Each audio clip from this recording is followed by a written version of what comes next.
Hi students, today I will discuss about the last topic on industrial relation, that is how to create a sound industrial relation by overcoming the industrial dispute.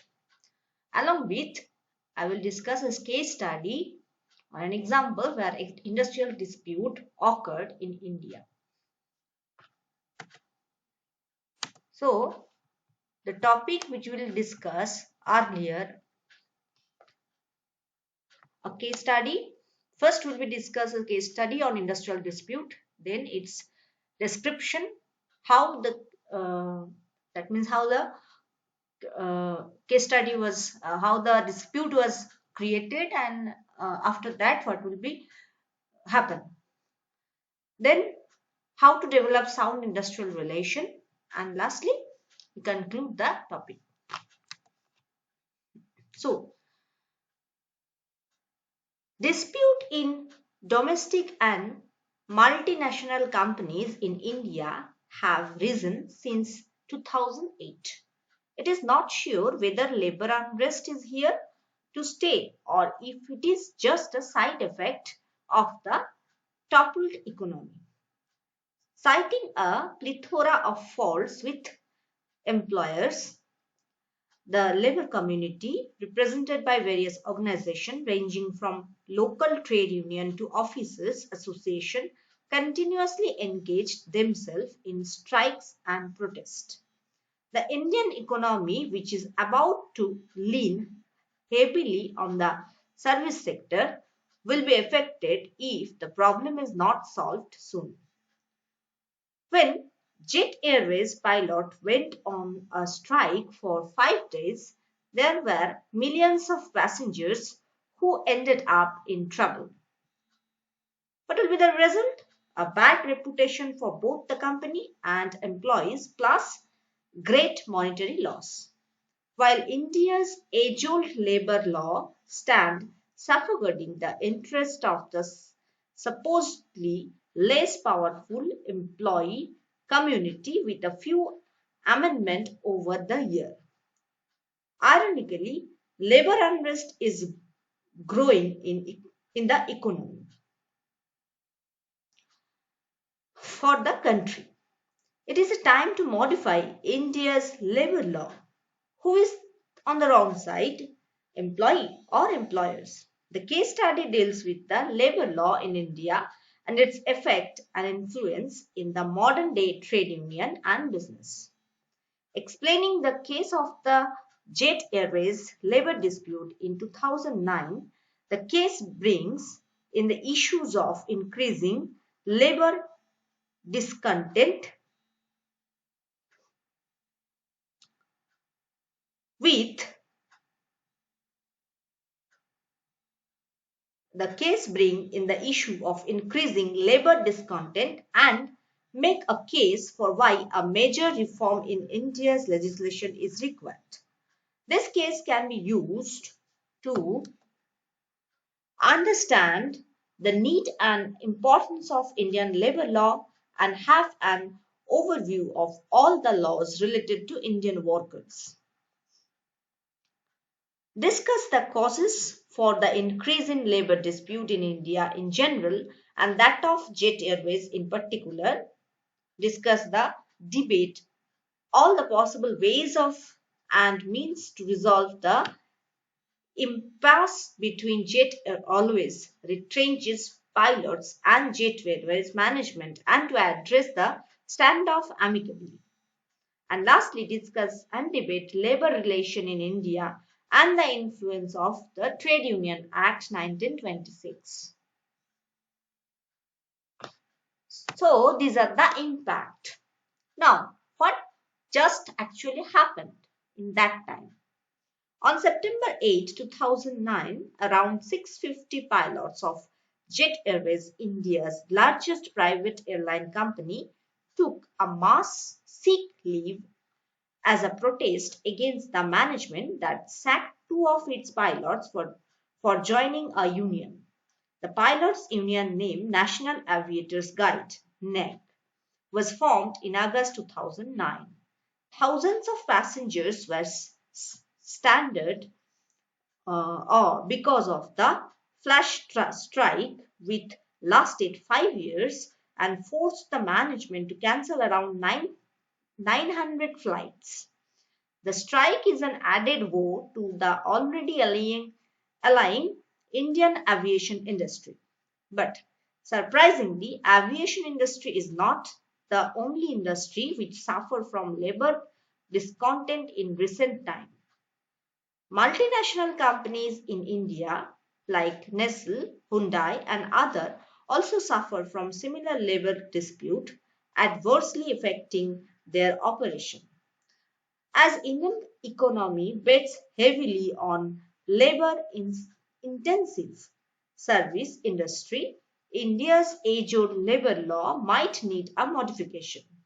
India labor knew nothing about the rights except duties, spending long years under British rule.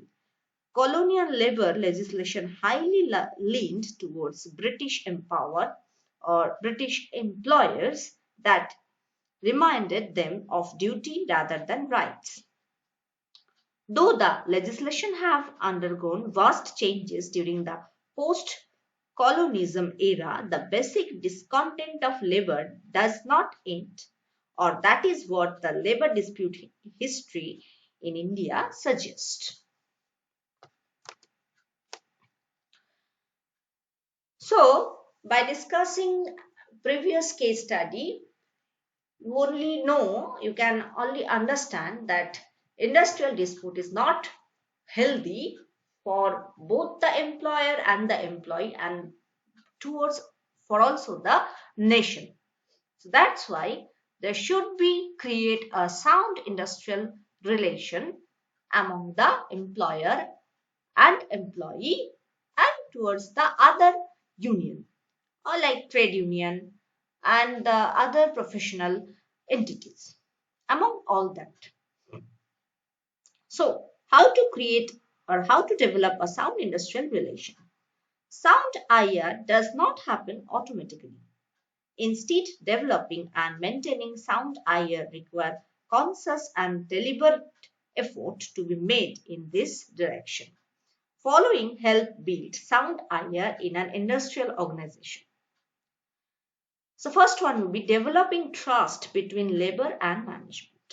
Research studies report that trust between laborers and managers serves as a foundation for developing sound IR in an organization. Among others, there may be two most effective ways to create trust between the IR parties.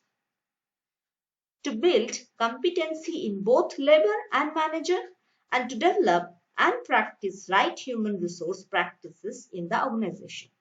In fact, it is trust only that binds labor and management together. The second must be existence of sound and democratic trade union. One another prerequisite for a sound IR is the existence of sound and democratic trade union to bargain with management. It is the sound and democratic trade union that can protect the employee's interest in terms of wage, benefits, working condition, job security, and so on. These make employees satisfied and satisfaction permits no ability or no grievance or any discomfort. Third one will be the maintenance of industrial peace.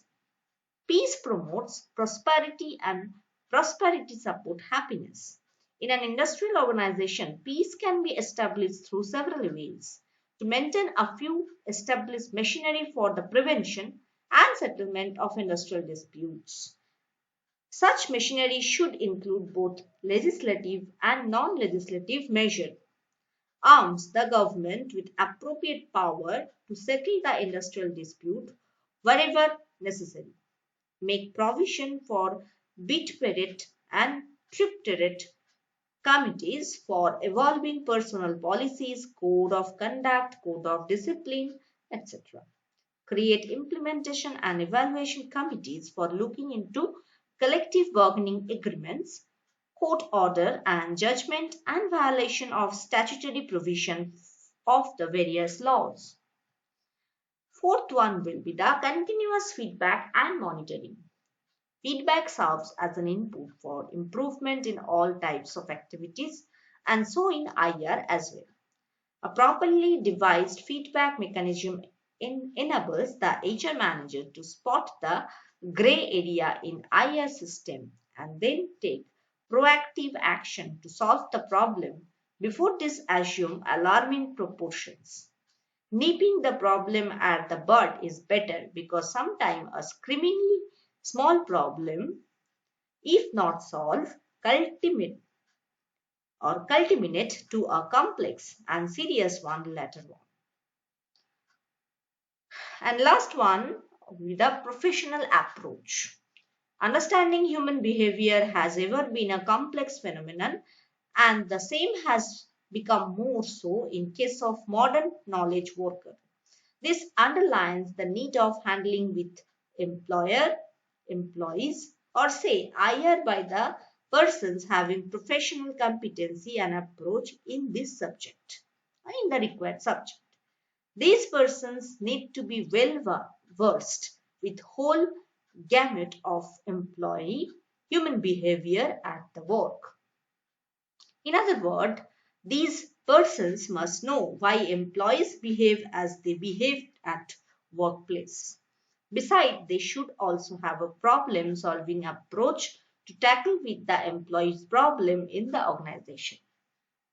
So the management of any company will create great impact to build a sound industrial relation. You can also see that.